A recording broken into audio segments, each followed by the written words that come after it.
Okay, so tonight we're going to work just on single sword. We're not going to use any secondaries. We're going to work single sword techniques, but we're going to work primarily on controlling a line and closing out the opponent's line at the same time. Okay, so what do I mean by that? When we go on guard, what I mean is the shortest distance from me to her is chest to chest, right? Straight across. Okay. Now, obviously, we've all done this where we can attack at angles, right? You know, step to the outside, we take a big angle to the outside to cheat a parry, something like that. But tonight we're going to be worried about making sure that we capture and control the center line because it's the fastest way to your opponent's heart. And I thought, hey. So, cat goes on guard, okay?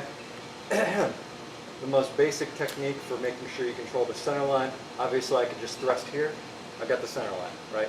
And in fact, the way I've got my hand positioned since I fight from supination, the way I'm poised right now, my keyins actually are making contact with hers, okay?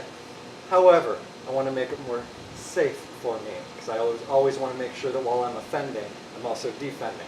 Or to put it another way, I want to be safe before I try to kill her because if we double kill, it benefits no one. So she's on guard, okay? And we've done this before, right? Single time attack and defense. So from here I'm going to take the center line, but I'm going to oppose her blade as I do it. Okay, I've kept myself safe while also seizing the center line. That's the most basic way to do it, right?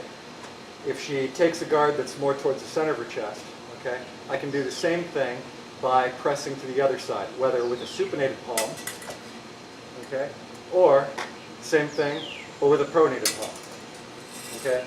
In fact, you know, with your knuckles up, this pushes out to the right side a little better. It tends to be a little more effective, okay? Personally, I like the supinated palm because it's the way I fight, and all I've got to do to really push a blade out is break my palm, okay? I can certainly get it going farther by putting my knuckles up, but frankly, if I'm safe here, why do I need to be safe here, right? Why do I need her blade to be that far out, okay? So that's the most basic, that's where we're going to start. Now, the next thing we're going to be doing is drawing our opponent to the outside and then disengaging. So she goes on guard, okay? I threaten her center line, she moves her blade over to try and cover the center line, okay? Well, I've just been stymied in my seizure of the center line because now she has a center line, okay? So, I'm going to disengage, I'm going to threaten this side, all right?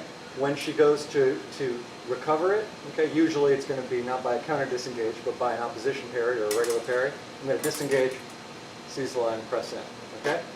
Same thing here, I threaten this line, okay, she goes to close it off. I move over, I threaten over here, she goes to pick it up, okay? I disengage, close off the line, close up, okay? So, that's the second drill we're going to be working on. The third thing is, I'm going to move my center line to control the center line, okay? So, there's a lot of ways to do this, but it all involves moving your body. So, we're presenting to each other, okay? We're both defending and offending the center line. We're trying to get control of it, okay? However, simplest way for me to seize the center line by moving my center line is simply to step off 45 degrees and attack, right? For a split second, I've got control of the center line. Now, obviously, that very basic technique relies on her not tracking me, which is a virtual impossibility if she's got a clue, because the tip's going to move faster than my body can. But what I can do is set up the same kind of techniques that we just talked about. So she's on guard, okay? I move my center line. I don't have to draw her sword off point. It can stay exactly where it is, but what I'm going to do is move my center line, push up, and I've bound her blade while I'm also offending her center line. Now, the key to this was I actually was just attacking the same center line I was before. All I did was move my body out of the way, okay? Similarly, she's on guard. I can do the same thing by stepping off 45 degrees. Okay, I've moved my center line, right?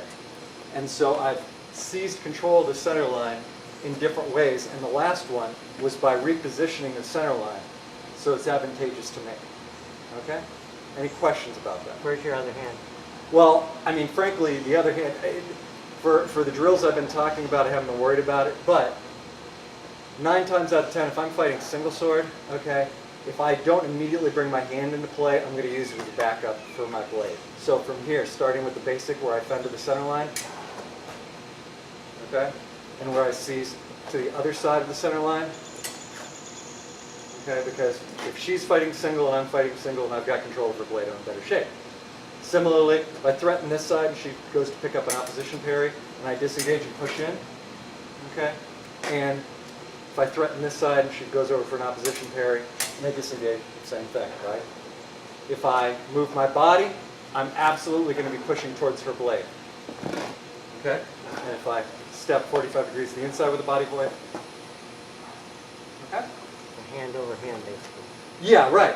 I mean, wherever her blade is. And now, one of the things we've been doing with her right now is with presence of the blade, not absence of the blade.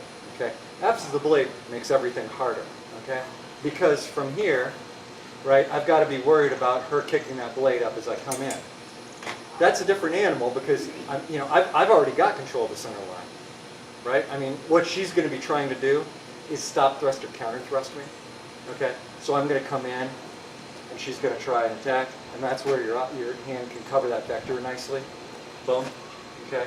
Big thing is I'm going to try to keep it from killing me.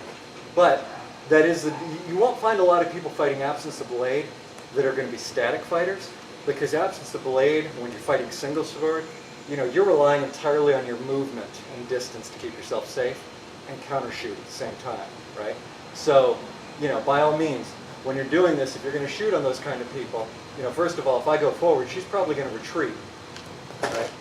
Okay, so a lot of times, even if she's fighting absence of blade, maybe I wait for her to close with her attack. She comes in. Okay, now I'm going to take that center line because now I've got her committed to a movement, and suddenly her absence of blade becomes presence of blade. Okay, but again, to answer your question directly, if she's fighting absence of blade, what am I going to do with my hand? I'm going to try and cut off that vector as I come in and attack. I'm going to try to make sure that I'm covering it. And that's really the best I can do. The other thing is, as you guys know, I tend to attack hands a lot. My reason for that is A, it's the closest thing to me, and B, if I take her hand out, I don't have anything to worry about now. So I do love people that fight absence of blade and give you the back of their hand, right? Because from here, it's just, okay, I didn't even worry about the center line because I'm not worried about offending her center line. Instead, I'm just going to shoot that target. Okay. Any questions about that? Okay.